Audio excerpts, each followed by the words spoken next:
Se abren los micrófonos para iniciar la tradición republicana del sonar informativo. Comienza el Jueves de Mayol. 8 de la mañana con 17 minutos. ¿Cómo estás, Alberto Mayol? ¿Qué tal? ¿Cómo estás? Bien, bien. ¿Cómo te encuentras en este fin de año? Bueno, los fines de año son una cosa que la parte simbólica que es muy fuerte, queda siempre eclipsada por la parte operacional, así que lo hemos conseguido como civilización. Es verdad. Bueno, eso a lo claro. simbólico una exigencia enorme.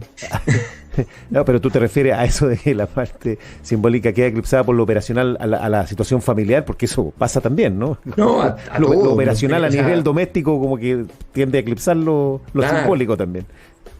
No, pero también todo, o sea, la locura de hacer coincidir todo el sistema operativo de la sociedad y de la familia en el mismo cierre de jornada. O sea, yo no soy, felizmente, digamos, no tengo que hacer el cierre anual que hacen los contadores, pero juntar todo eso, me imagino la gente del servicio de impuestos internos, cosas así. O sea, de verdad es una cosa de loco. Entonces, una tarea admirable. Pero claro, es tan fuerte lo simbólico que todo tiene que terminar al mismo tiempo, porque si no, no tendría sentido, ¿no? Se debilitaría el cierre. Y ahora estamos entonces mirando.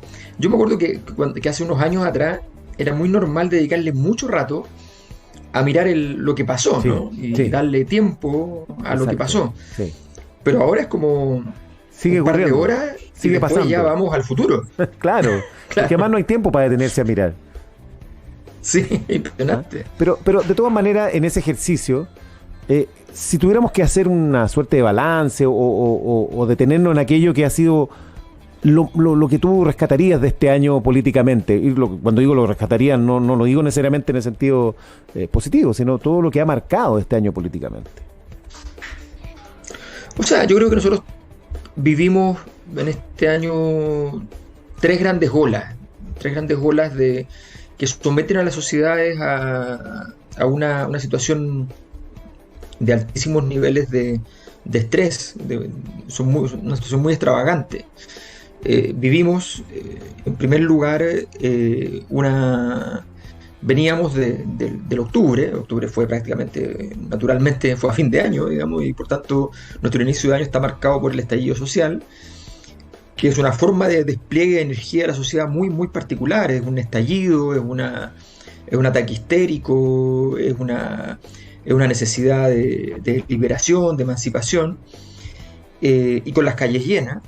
De repente viene la pandemia y 3 meses después de inicio del año estamos con las calles vacías, con todos resguardados en el hogar.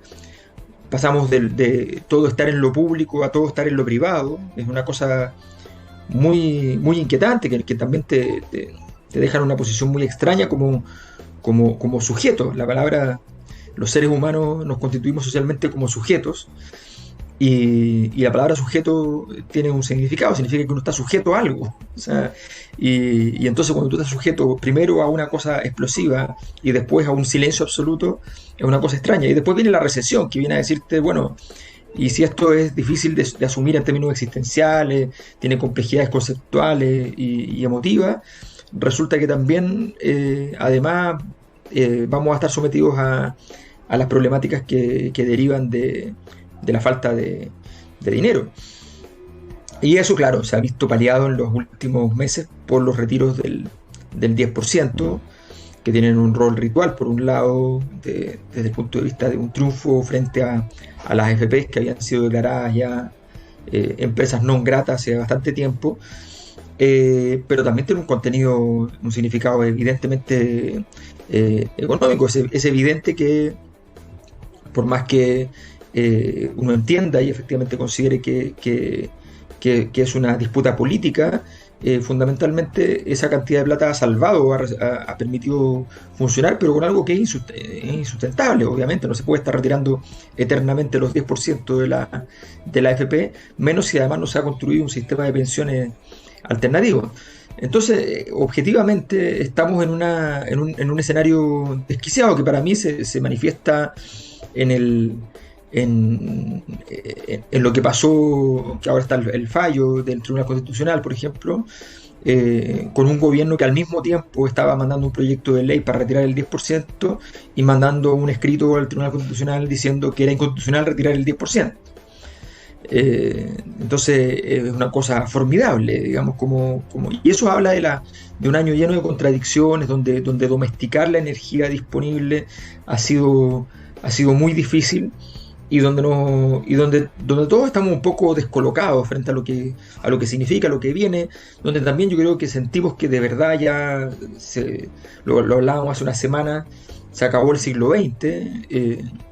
Y de verdad entramos al XXI, pero tampoco sabemos lo que es eso, digamos, sabemos quiénes más o menos pueden dominar el siglo XXI, sabemos una serie de cosas, pero no sabemos realmente lo que es el siglo XXI, no hemos vivido el siglo XXI en las calles. Todavía para nosotros es una fantasmagoría tipo los supersónicos, digamos, y no significa mucho más. Entonces, frente a esa incertidumbre, frente a todo eso, es bastante comprensible que sintamos que de alguna manera estamos sometidos a un estrés muy importante.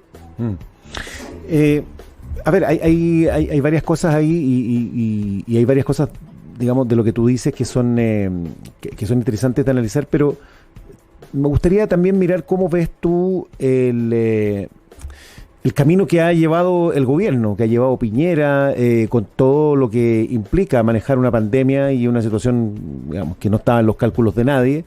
Y que ha sido objeto de muchas críticas. Yo ayer miraba algunas imágenes de recuento precisamente, a la que como yo coincido contigo, se le han dedicado menos horas que antes, pero era bien sorprendente volver a escuchar algo que parece que quedó muy atrás en el tiempo por lo duro que ha sido el año, ¿no? Parece que fuera más largo de lo que años anteriores.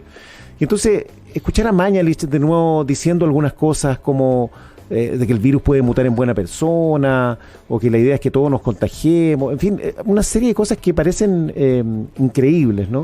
¿Cómo se podría evaluar el andar del gobierno durante este año complejo con tantos elementos además involucrados, no solo la pandemia?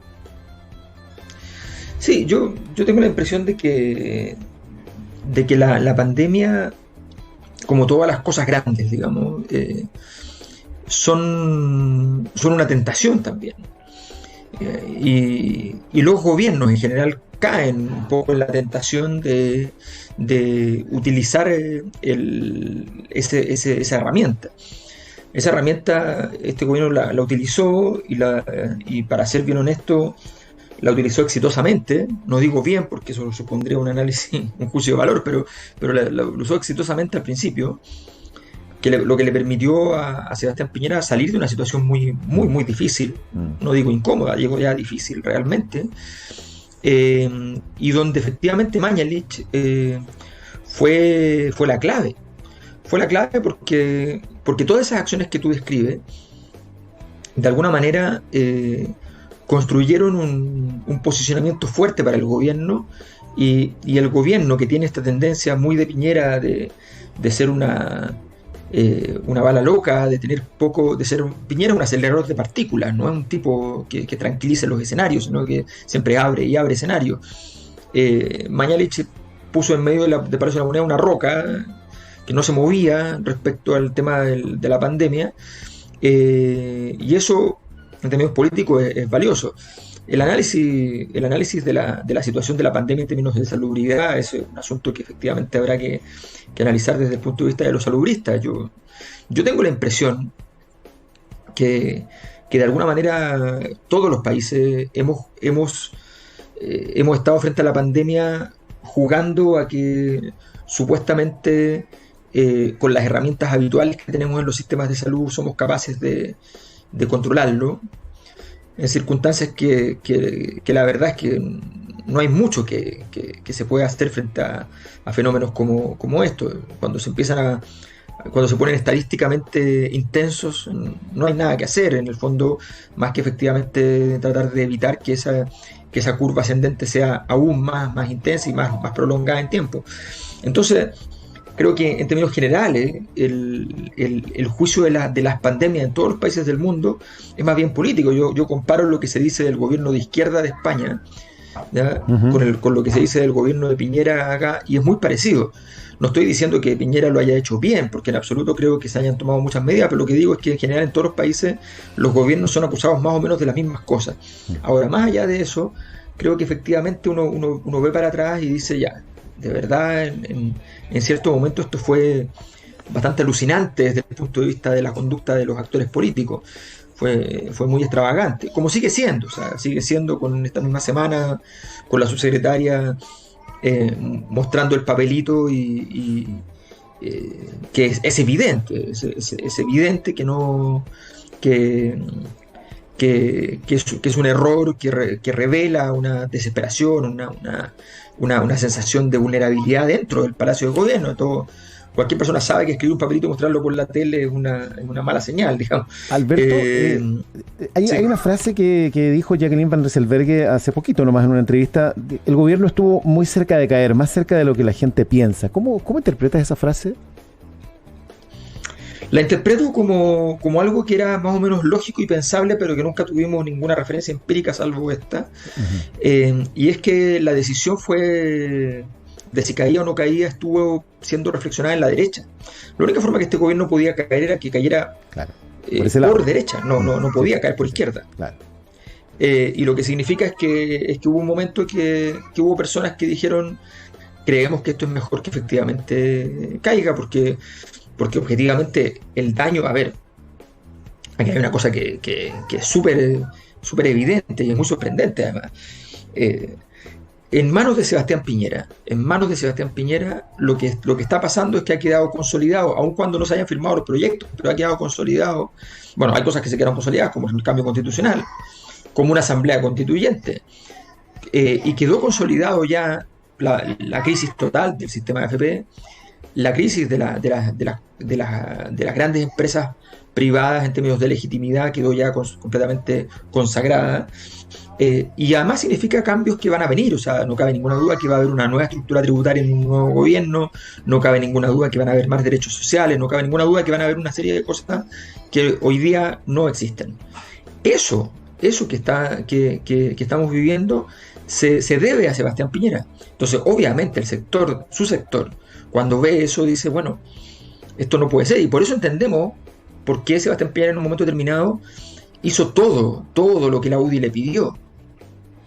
O sea, probablemente si no llega Víctor Pérez a ser ministro del Interior, sencillamente había un sector ya de la derecha que decía, bueno, si no hay forma de tener gente nuestra que nos dé confianza adentro, sencillamente, y que nos mantenga informados de lo que está pasando, bueno, sencillamente hay que hacer una jugada. Obviamente, si va a ser una jugada simple, una jugada blanda, una jugada institucional. La verdad es que Piñera es tan desinstitucional que todos esos temores de que si salía era muy terrible.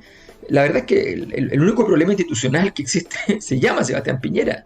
O sea, entonces, cualquier salida mínimamente elegante, un pequeño triunvirato, una colección de liderazgo, en fin, cualquier cosa iba a ser evidentemente más pacificador que es lo que significa la presencia de Sebastián Piñera, que es el único que tiene cara y cuerpo de chivo expiatorio posible para este proceso político. Entonces, cuando Jacqueline Van Rysselberghe dice eso, a mi juicio lo que está diciendo es que efectivamente ellos, no solo la UDI, me refiero a todo el sector de la derecha más histórica, pensaron seriamente en la posibilidad de que saliera. Alberto Mayol, y ya estábamos haciendo un balance de lo que fue en materia política este 2020, que estuvo, claro, marcado por la pandemia, por el plebiscito, pero para el otro año, ¿qué se puede esperar? Porque va a ser un año bastante movido, con varias elecciones, con presidenciales, la primera elección de los gobernadores, también marcado, por lo menos en el primer semestre, por el tema de la pandemia. Sí, la gran característica que deriva de estos procesos más complejos es la confusión. Y la confusión normalmente es mala. O sea, eso es... Dante Alighieri, que no solo era un gran escritor, sino que una persona que pensaba y que además entendía mucho los temas políticos, está lleno de personajes políticos en sus obras. Él decía que el principal mal de las ciudades es la confusión. Decía las ciudades porque en Italia la palabra país o estado existe mucho después, si es que acaso se puede decir que existe. Entonces, pero efectivamente la confusión es una cosa muy complicada. Yo creo que tenemos un año confuso, es cosa de mirar el sorprendente listado de candidatos presidenciales, 33 nombres más o menos han surgido como posibles candidaturas presidenciales.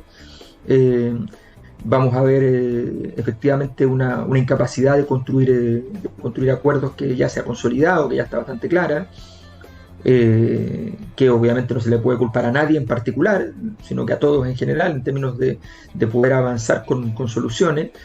Y por tanto, en ese sentido, va a ser un año bien difícil, va a ser un año bien duro desde ese punto de vista.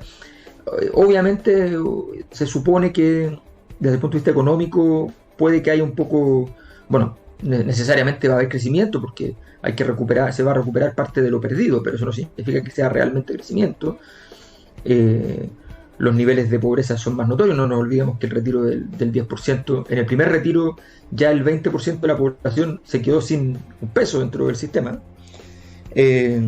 o sea, ellos retiraron su 100%, en el segundo retiro eso se amplió, y por tanto estamos hablando de que hay mucha gente que ya si no hay políticas públicas mediante, porque esto no es una política pública evidentemente, sencillamente no están recibiendo nada.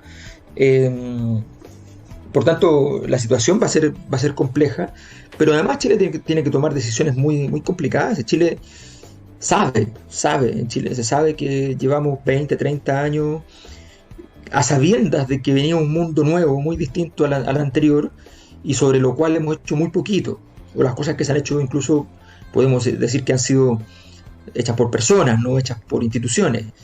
Viene un nuevo mundo desde el punto de vista de la economía, de la política mundial, en fin, y nosotros no tenemos plan. Nosotros estamos políticamente en las relaciones internacionales en la ingenuidad, y en términos de meternos en la nueva economía estamos súper atrasados.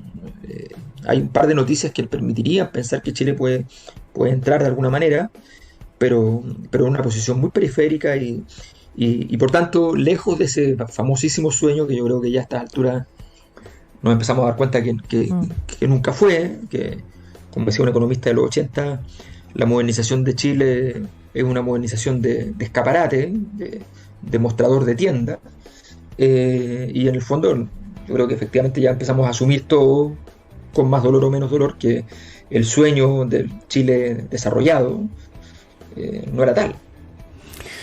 Bueno, lo concreto es que con Alberto Mayol estaremos conversando el próximo año. Esa es la certeza que tenemos. En enero del 2021. Es la única certeza que tenemos. Vamos a ver de qué hablamos y cómo nos sorprende el devenir de la política de nuestro país. Por lo pronto... Nadie puede negar que uno puede llenar las almas dolientes. Bueno, por lo pronto te deseamos que tengas un feliz fin de año, ¿no? Ahí con tu familia. Que tengas un buen día. Muchas gracias. Y un muy buen fin de semana también. No sé si ya tienes planificado pedir permiso para salir de Santiago. Muchas gracias, Pauli. ¿Va a salir de vacaciones, Alberto, con su permiso? No, fíjate. No, Alberto, no. Para las vacaciones que se toma Alberto no necesita permiso.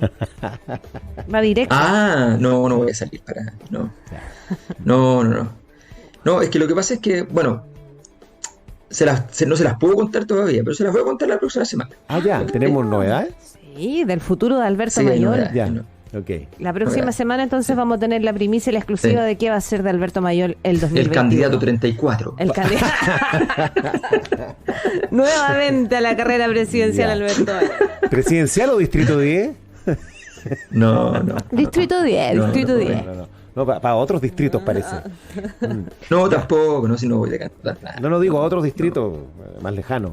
A otros distritos, no, eso sí. Bueno, ya después develamos el misterio, dejemos un poco ahí el suspenso. Develemos el misterio. Claro, sí, eso. Ya. Para el otro año. Un abrazo, Alberto, que estés muy bien. Abrazo, Alberto. Que va a ser muy bien. Igual. Son las 8:36. La pausa y seguimos en el Sonar Informativo.